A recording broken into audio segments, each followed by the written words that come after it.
Welcome back to the third and final segment of Identities Umhlobo today, where we have the privilege of talking to the Minister of Primary and Secondary Education, Professor Paul Mavima, at his office. Let's continue with the conversation. Honorable, before we went on a break, you had already started talking about the disparities or the differences between schools. Those schools that you said cannot afford and those schools that you said afford. But also I'm thinking about the legalities. So we're saying government is, the responsibility now is in the government, and those who can't afford have to be allowed, but then those who can continue paying. How do you obligate those who can to continue paying?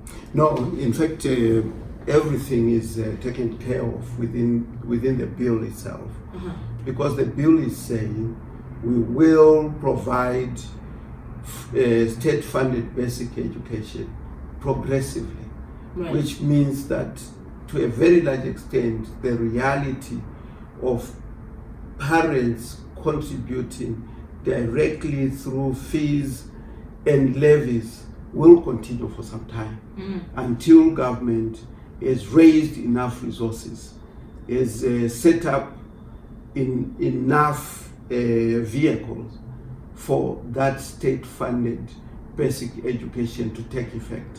Right. This is why I say progressively we have to look at our communities, at our different schools, to say which schools should we support first.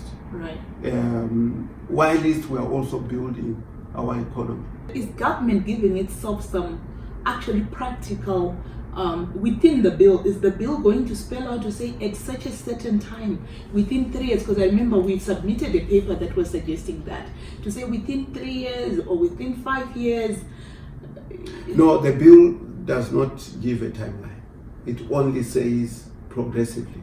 But us within the ministry, and indeed the government, the entirety of government, is really committed to this, and also committed to growing the economy. Everything about this government, the new dispensation, is about growing the economy.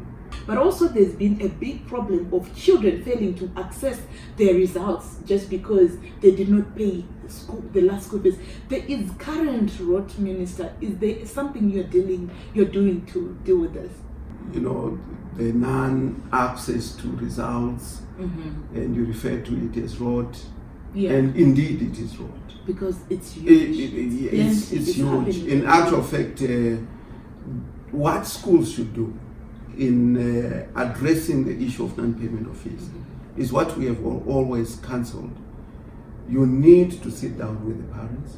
You need to come up with strategies of persuasion.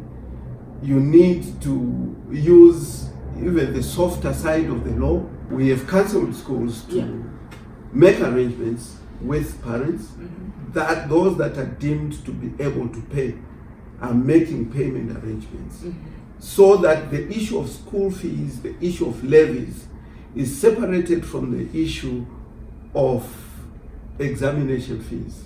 Right. And there has already been a decision of the courts which says you can't withhold but the results. Continue doing Yes, that. yes. This is why I'm saying we need much more enforcement to make sure that it's not happening. Where it's happening, we need to know so that we can make sure that it doesn't happen. Right. This is why I'm saying I agree with you. That is right. Right. Yeah. And there's been a court determination already where they say when a learner has paid the examination fees, the contract for the results is between them and ZIMSEC, which is the examination council. Right. And therefore, there is no basis for the school to withhold the results. In fact, when the school gets to that point, they have already failed because they are supposed to have made arrangements already prior to the learner going into examinations. So are we likely to see better enforcement? Is this something that your ministry is thinking about seriously, to say how does it enforce within the schools? As you rightly say that it means that the schools have failed. So is there because it's big, it's happening. Many kids are not crossing over to secondary school because grade 7 results have been held. Many kids don't know what the O-levels. No, Nyarazo. You're saying many as if we are looking at our majority. There may be few cases where that is happening, but like I've said, even one case is one too many. Yes. So we would like our citizenry, our parents and guardians who face those cases to report to the nearest education office, especially the district office, so that they can be held. We don't want cases, like I said, we want to remain in pole position as Zimbabwe.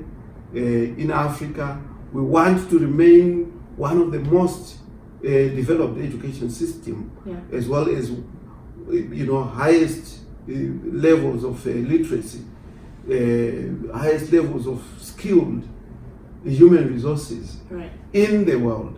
So our citizens should report such cases so that we can deal with them, so that we can enforce the law, and our learners can progress. As we end, Honorable Minister, are we in the bill expecting students to continue paying examination fees, even for those that are really in poor communities? Those that remember, BIM also takes care of examination fees. But BIM didn't release funds by 2017. Yes, a school is under obligation to register a BIM learner for examinations, and then get reimbursed when BIM comes. Okay. So, for those who are on BIM, for those who are on other government-supported programs, including children of war veterans, the schools are supposed to proceed as if payment has already been made, because eventually that money comes. So, for example, if a school decides, we want to buy a school bus or whatever, and then every child can contribute this amount. For those who cannot contribute, are we going to see maybe circulars, something that says no child should be excluded because they can't participate in whatever everybody else decides to do? Yes.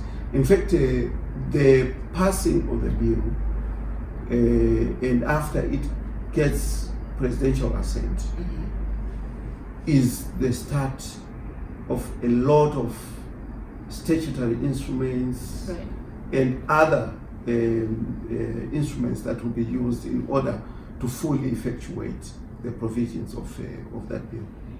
Well, citizens, this was us having a great chat with the Honorable Minister Paul Mavima, Professor Paul Mavima, in his beautiful office. He has set aside time to spend with us to update us on the status of education, especially with the beauty and the great bill, the education bill that is coming. Honorable Minister, thank you very much for having us in your office. It was a pleasure.